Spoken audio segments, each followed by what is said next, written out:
10 ఏళ్ల బుడతడి అనితర సాధన మేధో సంపత్తికి ప్రపంచ రికార్డు దాసోహమైంది.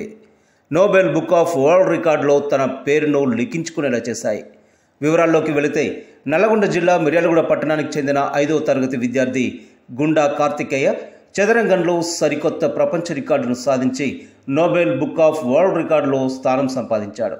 డైమండ్ చెస్ అకాడమీ ఆధ్వర్యంలో యాదగిరిపల్లిలో ఏర్పాటు చేసిన కాంపిటీషన్లో 180 బోర్డులపై వేగవంతంగా పావులు కదుపుతూ 5334 problems, combinations and games in Laszlo పోల్గార్లో పజిల్స్ను 9 నిమిషాల 41 సెకండ్లలో పరిష్కరించి ప్రపంచ రికార్డు సాధించాడు. గతంలో 11 నిమిషాల 59 సెకండ్లలో ఈ ఘనత సాధించిన ఏపీ సీఎం నారా చంద్రబాబు నాయుడు మనవడు నారా దేవాంశ్ పేరిట ఉన్న రికార్డును బ్రేక్ చేసి చిన్నారి కార్తికేయ సరికొత్త ప్రపంచ రికార్డు నెలకొల్పాడు. Nobel book of world record అంతర్జాతీయ చెస్ క్రీడాకారుల సమక్షంలో జరిగిన కాంపిటీషన్లో ఈ ఘనత సాధించడంతో రికార్డును ధృవీకరిస్తూ సర్టిఫికెట్ను అందజేశారు. ఈ కార్యక్రమానికి ముఖ్య అతిథులుగా బీసీ కమిషన్ సభ్యులు తిరుమలగిరి సురేందర్ హాజరై ప్రపంచ రికార్డును సాధించిన కార్తికేయను diamond chess academy coach Mashetti Divyasri, Ankita గౌడ్లను ప్రత్యేకంగా అభినందించారు.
వికాసం స్టార్టింగ్ ఇది.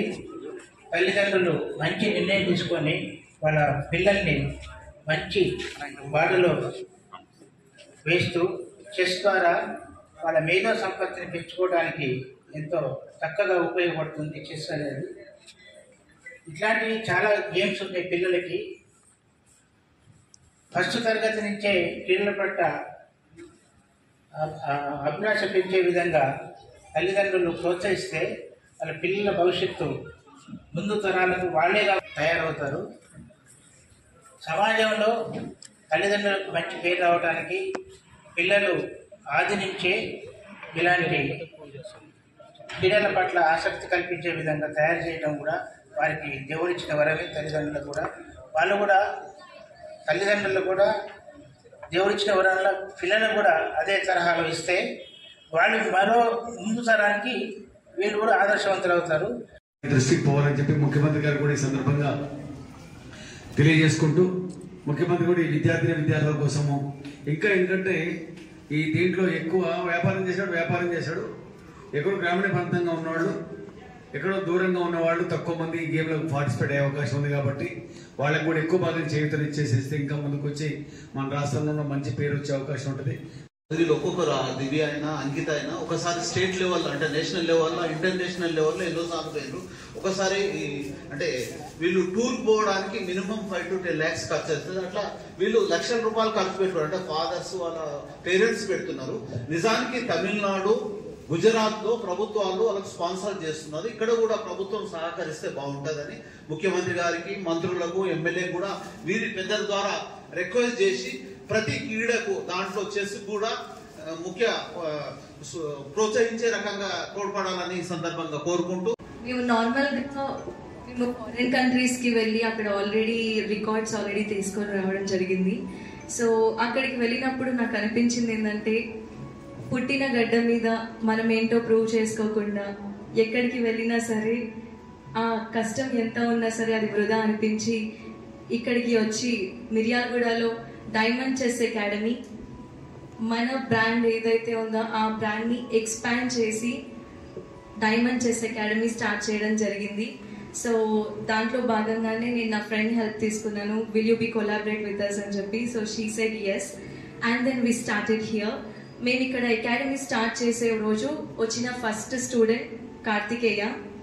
సో తినతో పాటు ఇంకా మిగిలిన పిల్లలు ఎవరైతే ఉన్నారో వాళ్ళందరూ కూడా ఈరోజు ఈ బోర్డ్ మొత్తం తీసేసి మనం స్క్వేర్ నెంబర్ చెప్తే వాళ్ళు కళ్ళు మూసుకొని ఏ కలర్ అనేది చెప్తారు. సో ఈవెన్ కార్తికేయ అయితే గేమ్ కూడా ఆడతాడు బ్లైండ్ ఫోల్డెడ్. సో అంతలాగా వాళ్ళని ఒక లాజిక్ తోటి ట్రైన్ చేస్తూ వచ్చాము. So we feel really proud today. Kartikeya, thank you so much for making us really proud. And Kartikeya's sister, Geeta Pranavi, she's also a chess player and she's an artist too. So next, tanato kuda oka event plan cheddamani cheppi anukunnamu. So mostly upcoming event Geeta toti vachu. So thank you so much everyone for coming here and encouraging new talent. So coming forward, మేము already ఒక 4-5 months నుంచి ఒక పెద్ద ప్రాజెక్ట్ని పక్కన పెట్టాము. So with 400 blind people. So 400 members blind people తోటి అది చేద్దామని చెప్పి 4-5 months నుంచి అది పక్కన పెట్టాము. సో మీ అందరి సపోర్ట్ ఉంటే డెఫినెట్గా అది ఈ సమ్మర్లోనే ప్లాన్ చేసి బిగ్గెస్ట్ సక్సెస్ చేసుకోవాలని చెప్పేసి నా కోరిక. So thank you so much everyone. అందరూ కూడా ఫిలిపీన్స్కి మన ఇండియా నుంచి ఆధార్ తీసుకొని వెళ్తున్నారు. వీళ్ళందరూ కూడా ఎబో కాకపోయినా కూడా మిడిల్ ఫ్యామిలీస్. ఒక స్టాండ్ బై ఇంకొకరు ఎక్స్ట్రా ఉండాలి. ఆ అమ్మాయికి మనీ లేదు. ఇండియాలో మన స్టేట్లో ఎన్ని గడపలు తిరిగామో అమ్మాయి కోసం, అట్లానే ఈ నలుగురు షేర్ చేసుకుందామంటే వీళ్ళ ఫ్లైట్ టికెట్స్, వీళ్ళ ఫుడ్, వీళ్ళ అకామిడేషన్ ఇదే మనకు భారం అవుతుంది. అయితే సార్ అన్నట్టు చాలా కాస్ట్లీ గేమ్ ఇది. వేరే గేమ్లలో అయితేనేమో 11 మంది 10 మంది 5 ఆడతారు. ఇది ఒకరే ఆడాలి. 64 గళ్ళు మైండ్లో పెట్టుకొని ఆడాలి. 10 రౌండ్లు వెనక్కి పోయి 11వ రౌండ్ ఏంటి వాళ్ళని ఎలా చంపాలనే చూసుకోవాలి. అంత మంచి ఇది గేమ్ని మనం ప్రోత్సహించాలంటే మరి సురేందర్ అన్నకు నా విన్నపం ఏంటంటే, గతంలో ఏం జరిగిందో తెలియదు, మీ మాటల్లో ప్లీజ్. చాలా మంచి గేమ్ ఇది. చిన్నపిల్లలకు నాలెడ్జ్తో పాటు పోరాట పడిమ అనేది వాళ్ళ పట్టుదల అనేది పెరుగుతుంది. కాబట్టి గవర్నమెంట్ నేను లెటర్ రాయగలను, కానీ క్రీడలు అభివృద్ధి చేయడానికి నా వంతు నేను కృషి చేస్తాను. Thank you so much, sir. Big claps, everyone.